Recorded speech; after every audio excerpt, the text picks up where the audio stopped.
updates, you can email me, lara.king@bbc.co.uk. Apparently a third of us are unhappy with our neighbours, and more so actually in our region. A lot of us are unhappier. Coming up after 11 here on the morning show, what connects a kickboxing academy in Merseyside to a 4-year-old little girl from Withensea. We find out next. So the text, if you want to send 18133, start it with RH. 21, which I love. It's BBC Radio Humberside, Lara here with you. So she loves playing with Barbies. She'll never grow more than 2 feet tall and has a condition that doesn't really have a name. I'm delighted to say that her mum is here with us this morning, and her name is Emma Newman, and Emma is the mum of Charlotte Newman, who has primordial dwarfism from our area. Morning to you, Emma. Morning. Thank you so much for coming in. How are you? I'm not too bad, thanks. Yourself? All right, yeah, right. You're from Withensea, aren't you? We certainly are. I'd say that. That's right. And also joining us from a studio in that there, Liverpool, I'm really pleased to say Ken is with us, Ken Dineley. Ken runs the McGull Kickboxing and Martial Arts Academy. Hello, Ken. Good morning. Thank you ever so much for coming in this morning. It's really nice of you My to join us pleasure. on a studio in Liverpool this morning. Let's turn to you, Emma, first of all, if that's okay. Yeah. Take us back and tell us a little bit about Charlotte. Well, Charlotte was born on the 19th of August 2007 by emergency caesarean, weighing £1.11. It wasn't until after she was born that they realised that she had a form of primordial dwarfism.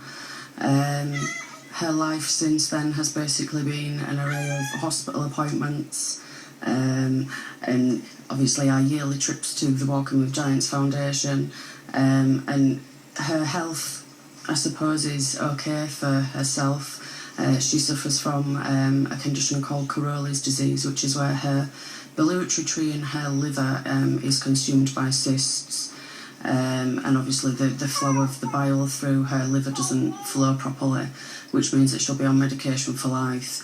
And she also has a cyst on her brain as well, but they say that that's not going to cause any problems at the moment, and it's something that they'll just keep an eye on with maybe yearly or 18-monthly MRI scans. She doesn't eat. She's tube fed via a gastrostomy tube. She doesn't talk much, but has just recently started to walk, which is a very, very big milestone for her, because she didn't actually sit up unaided until she was about 15 months old. So everything that she's done developmental-wise has all been severely delayed. But thankfully now we've got her walking, which is a good thing. Oh, that's wonderful. Wonderful to hear. She's there with you in the studio. We can hear her, can't we? Yeah. And is she, would you say she's happy? Does she just get on with life? Yeah, she does. She's got she's a very strong-willed. I mean, a couple of times when she's been young, when she was 8 months old, she nearly died through having just a simple gastroenteritis bug. It made her lose a lot of weight over a short space of time because she just couldn't keep anything down. So her will to live is a lot stronger of that of a normal person, I would have thought, because she's already been through so much already. Yeah, and she's one of 4 girls in the family, isn't she? She is, yeah. Does she hold her own? Yeah. She definitely gets her own back if it's needed. Good for her. Now, you probably wondering why Ken's here. Ken, I haven't forgotten about you there. It's really good of you to come in today. And you, as I mentioned, you run the McGull Kickboxing Martial Arts Academy, don't you, in Liverpool? And you've just been supporting Emma, haven't you, in Charlotte? How have you been involved? Well, for the last 4 or 5, well, since 2001, the club's done charity events raising funds for needy and worthwhile causes. I met Sue and John Connaty maybe 4 years ago, and we then started raising funds for the Walking with Giants Foundation, doing various stupid events such as 1,000 sit-ups, 1,000 kicks. We climbed Mount Snowdon. Last year we walked Hadrian's Wall in 3 days. And this year, for some reason, every year the events become more and more challenging and more demanding on the individuals that I seem to rope into it. So this year, 35 guys, we left McGull at 6 o'clock on the Thursday morning, the 2nd of June, and travelled over to Hornsey in Hull. When I mentioned to Sue and John about the events, and Sue calls me a stupid idiot for what I do. Sue mentioned that there was a family over the Hull area, and she asked if I'd make contact with them, which I did, and good enough, Scott and Emma and the girls, Charlotte included, all come down and waved the guys off, which was really, really enjoyable. And after 4 days in the saddle and 215 miles, we've raised a lot of funds for obviously the Walking with Giants Foundation, which we support immensely throughout the year. And it's just great to do these things. Yeah, and Emma, I'm sure it's great that, you know, people like Ken are doing this sort of thing. I think it's absolutely amazing that they do things like this. I mean, my partner Scott always says, I'd love to do something, but it's something that I think a big group and a big organisation that do themselves, that it just seems to make things bigger. And they seem to raise a hell of a lot of money for the Walking with Giants, which is exactly what we need, I suppose. I mean, Sue and John are out there always doing the fundraising. They do everything. I mean, they've done loads this year already, and bag packing in the local supermarkets is only one of them. But I mean, us as a family, the help that the Walking with Giants get from Ken and all the other people that did the cycle ride and all the other things that have been done in the past from, I suppose, every family within the Walking with Giants, all they can do is thank them very gratefully for what they have done, because it's very, very appreciated. Yeah, that's well said. Do you try and give Charlotte as normal a life as possible? Is that hard to do? When she was younger it was, because I mean, even now at nearly 4, she's only in 0 to 3 month clothes.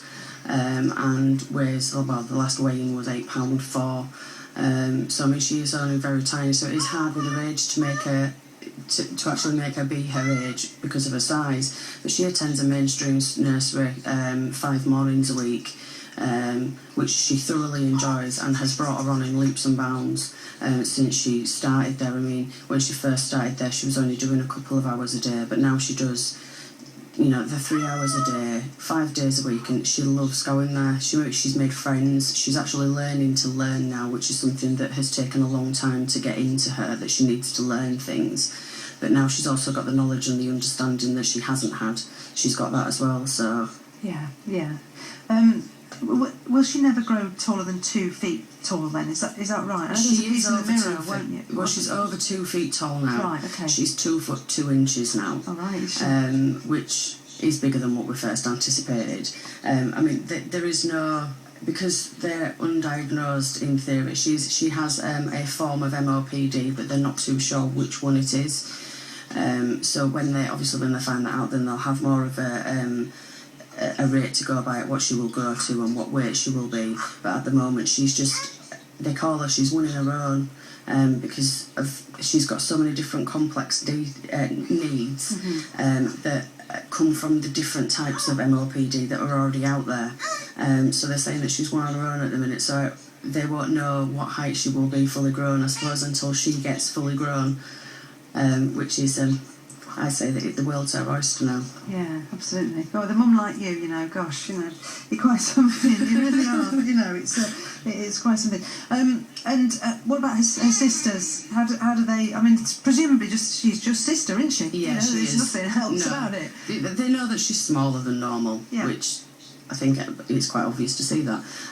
But they just treat her like a normal sister. I mean, my 7-year-old Sophie, she's forever got her on her hip, and she walks around with her on her hip, and she's like a little mother hen, really.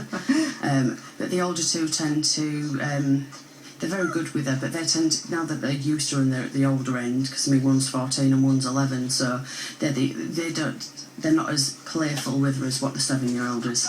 No, they usually get bored with youngsters at that age, don't they? Do, yeah. Not bothered, no, really, it's time they? to go out in it and hang around with your friends. Yeah, maybe get on your games console. Yeah. Well, look, thank you for coming in, and also Ken, to you.